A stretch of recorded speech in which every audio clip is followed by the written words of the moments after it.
नमस्कार, मैं हूं संजीव। मिडिल ईस्ट एक बार फिर बारूद के ढेर पर बैठा है। पिछले कुछ हफ्तों में जो कुछ हुआ है, उसने पूरी दुनिया की सांसें अटका दी। जून के महीने में जब स्विट्जरलैंड और इस्लामाबाद में बातचीत हुई थी, तब लग रहा था कि अमेरिका और ईरान एक समझौते के करीब पहुंच रहे हैं। लेकिन तभी अचानक संघर्ष की आग फिर भड़क उठी। अमेरिकी राष्ट्रपति डोनाल्ड ट्रंप और ईरानी नेतृत्व के बीच जुबानी जंग और जमीनी हमलों ने एक बार फिर युद्ध जैसे हालात बना दिए हैं। इस बीच ईरान ने दावा किया है कि युद्ध विराम का उल्लंघन हुआ है और उसने स्ट्रेट ऑफ हॉर्मुज पर फिर से पाबंदी लगा दी। आखिर क्या है यह पूरा विवाद? क्यों इस नाकाबंदी से भारत के घरों में महंगाई का खतरा बढ़ जाता है? और इन सब के पीछे ग्रेटर इजराइल की क्या थ्योरी है?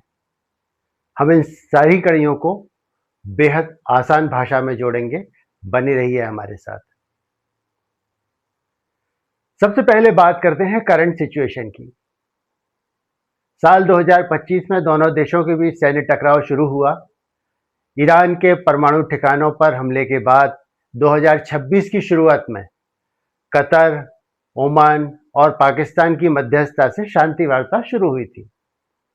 ईरान इस बात पर राजी हो गया था कि वह यूएन टीम को वापस आने देगा निरीक्षण के लिए, बशर्ते अमेरिका उसके तेल निर्यात पर लगे सारे प्रतिबंध हटाए। लेकिन अनुबंध की एक जरूरी शर्त थी जो दोनों के लिए नाक का सवाल थी। वो है स्ट्रेट ऑफ हॉर्मुज पर अधिकार। अब जरा समझिए कि स्ट्रेट ऑफ हॉर्मुज इतना जरूरी क्यों है। भौगोलिक रूप से देखें तो यह ओमान और ईरान के बीच एक बेहद सकरा समुद्री रास्ता है जो फारस की खाड़ी को ओमान की खाड़ी और अरब सागर से जोड़ता है। इसकी चौड़ाई सबसे कम जगह पर लगभग 39 किलोमीटर है। अब इस 39 किलोमीटर के 3 भाग हो गए हैं। एक किनारा ईरान से होकर गुजरता है, दूसरा ओमान के पास है और तीसरा इलाका बीच का है जहां ईरान ने माइंस बिछा रखी है। असल में ब्लॉकेड हटने के बाद अमेरिका ने ओमान की तरफ से तेल के टैंकर अपनी निगरानी में निकालने की कोशिश की। ईरान ने हार्मुज में अपनी प्रभुसत्ता को चुनौती माना और लिहाजा उसने उन जहाजों पर हमला कर दिया जो अमेरिका की सरपरस्ती में वहां से पास हो रहे थे। तो बस शुरुआत हो गई स्थिति बिगड़ने की। इसकी अहमियत का अंदाजा इस बात से लगाइए कि दुनिया का 20% कच्चा तेल और 20% से ज्यादा एलएनजी इसी रास्ते से होकर गुजरती है। ईरान का इस रास्ते पर सीधा नियंत्रण या दबदबा है। जब भी ईरान पर प्रतिबंधों का दबाव बढ़ता है, वह हार्मुज को बंद करने या वहां से गुजरने वाले जहाजों को रोकने की चेतावनी देता है। पिछले कुछ हफ्तों में व्यापारिक जहाजों पर हुए हमले और ईरान द्वारा इस रास्ते को दोबारा आंशिक रूप से बंद करने से वैश्विक सप्लाई चेन पूरी तरह चरमरा गई है।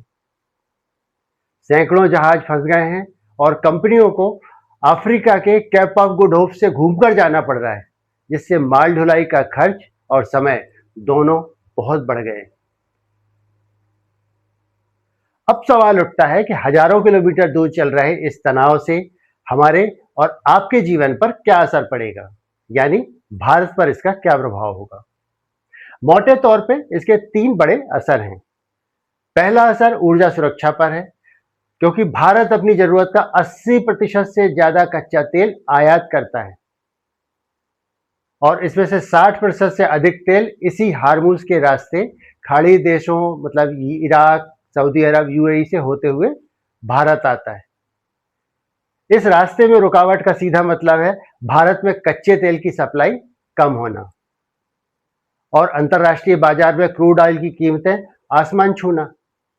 जब कच्चा तेल महंगा होगा तो भारत में पेट्रोल, डीजल, रसोई गैस की कीमतें बढ़ेंगी, जिससे हर चीज पर महंगाई का असर दिखेगा। दूसरा है सप्लाई चेन और व्यापार के संबंध में। भारत से यूरोप और मिडिल ईस्ट जाने वाले हमारे कंटेनर शिप को लंबा रास्ता तय करना पड़ रहा है और तीसरा जाहिर है भारतीय नागरिकों की सुरक्षा।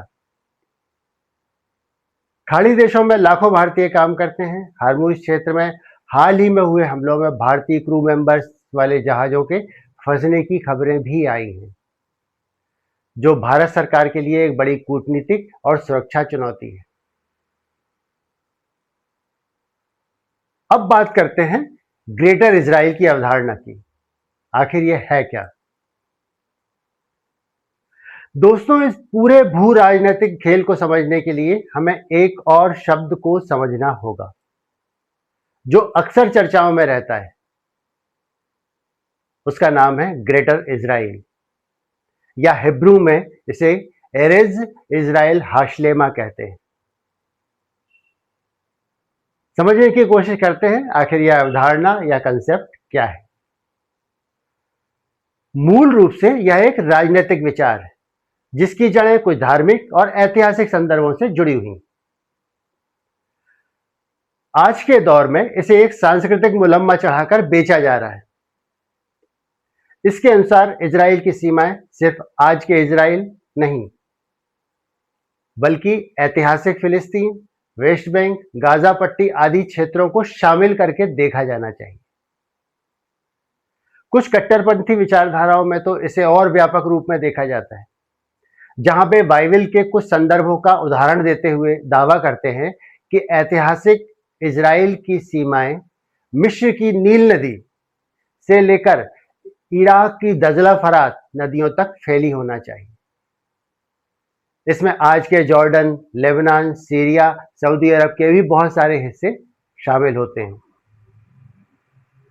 आज जब भी इजराइल लेबनान या सीरिया में हमला करता है या वेस्ट बैंक में बस्तियों का विस्तार करता है, तो मध्य पूर्व के देश, खासकर ईरान, यह आरोप लगाते हैं कि इजराइल अमरीकी शह पर इसी ग्रेटर इजराइल के एजेंडे को आगे बढ़ा रहा है। वह इस बहाने पूरे क्षेत्र पर अपना नियंत्रण स्थापित करना चाहता है। और जाहिर है ईरान इस राह का सबसे बड़ा रोड़ा है, जो खुद को इस नौटंकी के खिलाफ एक दीवार के रूप में पेश करता है। बस यही से दोनों के बीच युद्ध इतना हिंसक मोड़ ले लेता है। आसान भाषा में समझें तो नेतन्याहू ने अपने लोगों को, यानी इजरायली लोगों को, एक लॉलीपॉप दे रखी है। इससे वो अगले 10-15 सालों तक और शासन चला सकते हैं। तो दोस्तों, पश्चिम एशिया की यह लड़ाई सिर्फ दो देशों की नहीं है। यह तेल, वैश्विक व्यापार के रास्तों पर कब्जे और महाशक्तियों के दबदबे की एक बड़ी बिसात है। अगर अमेरिका और ईरान के बीच यह तनाव जल्दी ही किसी ठोस और स्थायी समझौते में नहीं बदला, तो दुनिया को एक बड़े आर्थिक संकट का सामना करना पड़ सकता है। और जाहिर है भारत को भी बेहद संभल कर अपनी कूटनीतिक गोटियां चलनी होंगी। आज के पॉडकास्ट में बस इतना ही। नमस्कार।